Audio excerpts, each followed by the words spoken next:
And this brings us to the last in this session of Inside Pods. We're going straight into the conversation of Africa's green future. Please allow me to bring to the stage one lady that, you know, she's so big, she's so grand, but in reality, she's so small and she's so portable. You can put her in your handbag. Ladies and gentlemen, please allow me to bring the small and yet mighty Chief Executive Officer of BrightGreen Renewable Energy and 2020 ABH Grand Prize winner, Chebet Lesan. Look at her.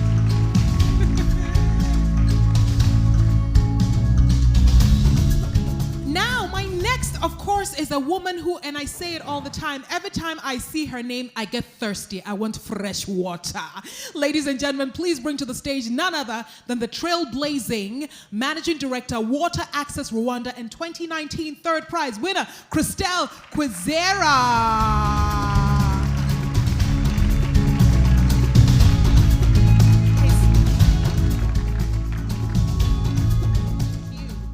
And last but not the least, I will yield the microphone to a great man with a great voice that goes and transcends past our minds, our bodies, and our souls into different parts of the world. The award-winning storyteller himself. Please bring to the stage the one and only Georgie Ndirangu.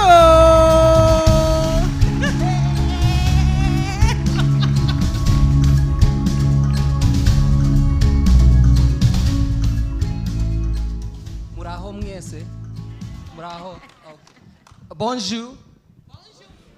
We just want a sense check who's in the room. Muraho. Bonjour. Bonjour. Habari.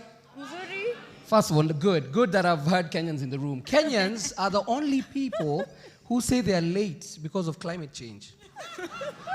So this conversation is particularly for you, Kenyans in the room. Assalamu alaikum. Alaikum salam. Perfect. Tuko sawa. Nigerian people, how far? Hey, you there? Hey, you you're the one who wanted $300. You there? Okay. All right. So, we have the task of making conversations on climate fun. Absolutely. It's a heavy undertaking, but for 15 minutes, we'll try as much as possible to get that done. We have, on my right and left, two powerhouses that now the term has come, social entrepreneurs. For the people in the room, social entrepreneurs are people who don't just do business for profit, but for social good. Let's start there. Both of you have made great money doing social good, which is a conundrum in itself, because a lot of people and a lot of young people getting into the space, you come, set up a business case, say, let's say, for example, Chebet, in your case, that you're going to eradicate some certain fuels, have something that's helping with the consumption and what people will do in their livelihoods, get $1 million, get $2.5 million, sell, exit the market. Where's that line in terms of balancing social good and actually being a millionaire in less than 5 years? Okay, thank you for calling me a millionaire first. Thank you so much. I don't know if there's any entrepreneur who's a millionaire, because we give so much to our businesses, especially if your businesses are close to your heart. So for us, I think one of the primary things for me is why you start what you're doing, right? So, and I think it was Mulaya who went ahead of me and said that the time it takes to bring a vision to life is so long that actually the only thing that drives you is your why. You'll run out of money, you'll run out of people, your best employees will steal from you and then leave. So you really need to understand the deeper reason why you're doing what you're doing. And for me, I think that's the reason why we are working on the work that we're doing with BrightGreen. It's very close to our heart. So I come from a family where, let me just give a brief background of where I come from. So my family and my grandmother, my mother, they all used fuels that were dangerous for them. And the interesting thing is, in just one generation, my grandmother managed to raise the doctor in Kenya who actually performed the first transplant surgery, heart transplant in the whole of Africa, if not the world. And it came from a resilient woman preparing meals for her family and doing it in such a way that she was so focused on what she was trying to get. And I think this is the story of African women and women across the globe, that the sacrifice is so big, but at the same time, the result of that sacrifice is very evident. But nobody's really drawing that line and making that line clear. And I feel like that's what BrightGreen is doing. We're saying, hey, look, cooking is a very important matter in the home. It's a very underlooked matter because it doesn't bring in revenue. I mean, it just takes care of the welfare of people. So how do we make that come to the attention of the world? And that's basically what we're doing right now. All right, so we'll come back to that. Christelle, when you won, and we saw the videos right before they started, I remember Jack Ma looked at you in the eye, right before he announced the winner, he looked at you in the eye and he said, one of your biggest competitors, especially with supply and delivery of water, was the government, right? And he said, you know, you need to scale more. And you told him, if you give me the money, I'll scale. So he fulfilled his part of the bargain. Yep. Did you fulfill yours? Absolutely. When you're tackling such a huge market like the water sector, so currently there is 700 million people in Africa who don't have safe access to water. So they don't know if the water they drink is safe, and they try all kinds of coping mechanisms to make it safe because water is a basic need. So it's a huge market, and governments, water being a basic need, have all the incentive to solve the problem. Not just the incentive, but the duty to go and solve the problem. But unfortunately, if you look over the last 20 years, access to water in Africa doesn't really move forward. Actually, some cases it goes backwards in certain countries. So what is missing? So yes, we trust governments to do the right thing. We pay our taxes. Sometimes we see progress. But there's always those gaps, right? And there is always things that you need somebody with a personal benefit beyond just doing their duty to move in and solve the problem.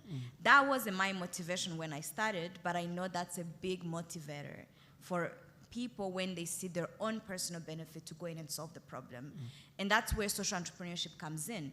So with Water Access Rwanda, we've perfected the triple bottom line business model around water, where people get water, the planet is spared from harmful global greenhouse emissions, and we make a profit. So we effectively make a model where any entrepreneur can replicate us today, help give water to people, and make money for themselves while not harming the planet, but actually helping the planet. And we have scaled it. So we recently just raised another big round, Wait, don't stop it. That was the last. You want to end the, we have a big scoop for you. Please, for media in the room, please, Christelle, can you save that for the last thing that we say? There's a big round and a lot of cash that has come into the particular business, yes. But just jump that bit. Can we put All it? right, Can we I'll pause come right back there? to that. Yes, please. But just saying, water is infrastructure, right? So we have a lot of abundance of water. There's rainwater, rivers, lakes, but why don't we have water in our homes? So that's why we work on. We create the infrastructure to pipe that water right into people's homes. It's safe. You open a tap and you drink. In fact, that's our vision, safe water at the simple turn of a tap. Yeah. And for that, we need to raise a ton of money and move really fast. And when we won ABH, we're doing like 3 new communities every year. And now we're on pace to do 1 community every single week. So 2,000 people with almost 200 households connected at home will be getting water every single week in this new plan. Wow. Yes, good. If you're clapping now, you'll clap a bit more later. All right. So maybe let's just break it down between the 3 of us. The business case is very clear. It's social good. It's for the betterment of people, and it looks like by the time you go to market and say, okay, I would like you to understand my business, there's one thing that people don't really think about clearly, especially as entrepreneurs in the space, which is cash that is not good for your business. There's something such as that, where you've been working on this idea for 10 years, you reach and someone gives you $10 million and you say, this is not going to be good for my business. So what does cash that is not good look like? Because people need to understand that. That's a great question. So for me, one of the things I think is, first, it starts with you. You need to know where you are as a business and what your needs are. Because when you start to grow, I mean, things come hard and fast. So you need to know exactly what you need. For me, I think that the right investor is the most important thing. And how I look at investment, or how I look at investor, is it's a very close relationship. So first, I look at 3 things. one, the values of the investor. Do they share the same values as I do? And the reason why value is so important is because value is the basis of every decision that you make. Every decision that you make in your business will depend on the values that you have. So if your values and the investor's values are different, then you're going to have a lot of problems. The second thing is the vision. Is the investor agreeing with you on where you're going? Because many times investors have their own, vision, and they try to fit into existing companies. So again, if you're not in agreement on the same place you're going, that's not the right investor for you. And then the third thing is expertise. Actually, I'll mention four. The third thing is expertise. The people who you bring on board need to know about your industry, right? Because as entrepreneurs, you don't just need money. Like, you could have money in the bank and not know what to do with the money, or not know how to, allocate the money correctly for proper growth. So you need somebody who will come on board and actually be able to help you to think about that. And the fourth thing is time. Time is such an important factor because, again, I think it's Mulai or Tesh who said that it takes 3 or 4 times the amount of time to get to where you want to go as you think it'll take. So you might give yourself 6 months to do something, and then COVID hits and it takes you 3 years. So is your investor willing to have that conversation with you? Are they willing to be flexible enough to move with you? And also the aspect of time, are they willing to give you their time to be able to, if you can't reach someone on Zoom, you can't reach them on WhatsApp, you can't reach them anywhere. Yeah. But when it comes to the numbers, they still expect the same numbers. That's not a real partnership. So I think it's actually very, very hard to find all these 4 things, because personally, I don't think investment is rare. I think it's there. If you're doing the right business, people are looking for businesses, but aligning all these 4 things together with the money is where, you really need to think about what you're doing. Perfect. Christelle, would like to hear the same, but on mindset. Question, I have a few questions. Just answer as honestly as possible. How many of you know about climate change? Just raise hands. Was that a woo for climate change? How many of you know about carbon credits? Why are we wooing? All right, how many of you are in the space itself? Anita. So my question is, we did not know anything about climate change a few years ago. Literally nothing. All we saw was a movie where a squirrel chased a nut over an iceberg and it melted, and they kept chasing, and we didn't know why the ice was melting. Georgie, I didn't see that movie. Which movie is that? What's that? Ice Age? Ice Age. See, the actors in the room get me. You see, actors, movie stars, we get each other.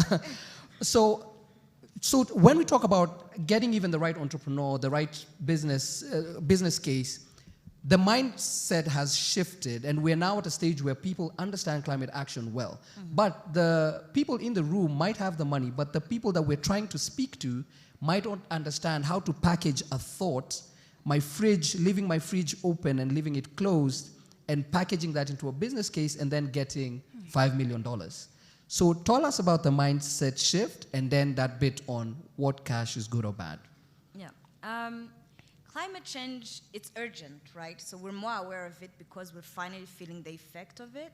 So heavier rainfall. I don't know if you felt the rain last night in Kigali, but it's intense. Yeah.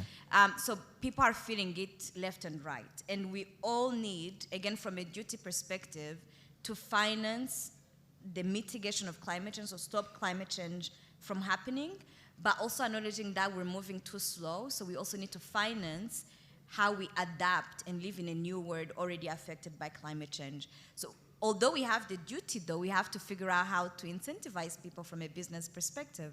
So carbon credits allow that. They allow movement from people who have money to people who need the money to implement projects that either stop climate change from happening or help communities adapt to that. So one of the best way that's done is through a marketplace, through carbon credits. So in the case of water, or even BrightGreen, without us intervening, people are doing activities that harm the planet. So in the case of water, people are using firewood to boil their water to make it safe. Sometimes there's transportation of water in areas where there isn't water, or the use of sachets and plastic that pollute our environment. So if I'm stopping that, how do I monetize that? So that I can keep doing the good work I'm doing. So what ends up happening is effectively somebody who lives in a rural area who is cutting firewood down to boil their water has a value to trade. So if we can give them safe water and they stop cutting down that tree to boil their water, that's now a commodity they can trade to somebody else who is emitting because of the way of life. So like many people traveled here, took flights, and we wouldn't be here in person having this gathering if it wasn't for the flight.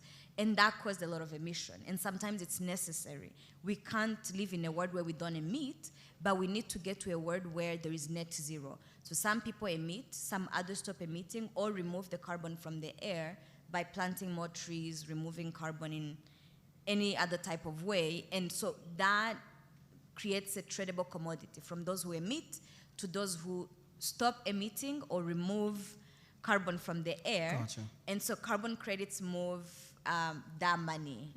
And so then we have a person who lives in a rural area who maybe had 10 francs to afford their water, but beyond the 10 francs they trade for the water, they trade another 10 francs in their carbon credit because they're stopping emissions.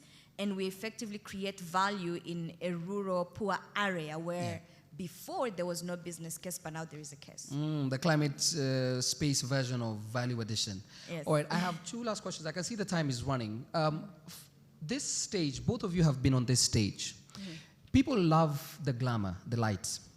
But what a lot of people don't also pay much attention to is how much it chips at you. You're here, you give your business, people say, nah, you've spent your whole life preparing for this particular moment, and people can chip at it and kill it in a day. How are you doing mentally? Oh, wow, Georgie. I'd rather answer the question about carbon credits. Anyway, so I think as an entrepreneur, it's very important to take care of yourself. You need to take care of yourself to be able to, you have to give what you have. So for me, I think I've come to a place where my journey has made me arrive at myself. So I know what I need. I need to wake up. I'm a new mom now. So outside even running a business, I now have my own little human that's depending on me. So that has been a big adjustment. And I think one of the things it taught me is that I need at least an hour to myself. So if my day starts at 6, I need to be up probably at 4 a.m. or 5 a.m. Or I need that time at the end of the day just to be able to function and function well. And I think it's very important because you need the best version of you to run your business. And we were talking about this earlier, that life is short, but life is also very long. So a business is not a sprint, it's a marathon. So you need to preserve your energy and make sure that you're allocating it correctly. Georgie, let me spend 1 minute answering the question on carbon credits. Carbon credits, I think, is very important because it is now becoming a currency. It's becoming a new world currency. And when we are speaking about currencies, we need to know how currencies are being valued. At the moment, there's an initiative called the African Carbon Markets Initiative, where we're determining the value of a carbon credit here. So in as much as you want to, give carbon credits in terms of, value in dollars to these people, what is the value of that dollar? And this is where I think as entrepreneurs, we need to start educating ourselves. We need to start knowing, okay, there's a conversation happening on carbon credits. What do I need to know? How do I contribute when I go to the room? How do I tell what's fair, what's not? Because if you're not speaking up for yourself, then no one will. And most of us know as entrepreneurs that when you go to different countries, when you go to international stages, you're very few of you representing where you are from. So we need to educate ourselves, and then once we educate ourselves, we need to speak up and make sure that things are done correctly. This time round, we don't have an excuse. Fantastic, and we have media to keep us in check as well, to make sure that the money is not going elsewhere. The final point, we said we have a scoop for you, for all the media in the room. Here we go. Christelle, what is the news? What are we looking at?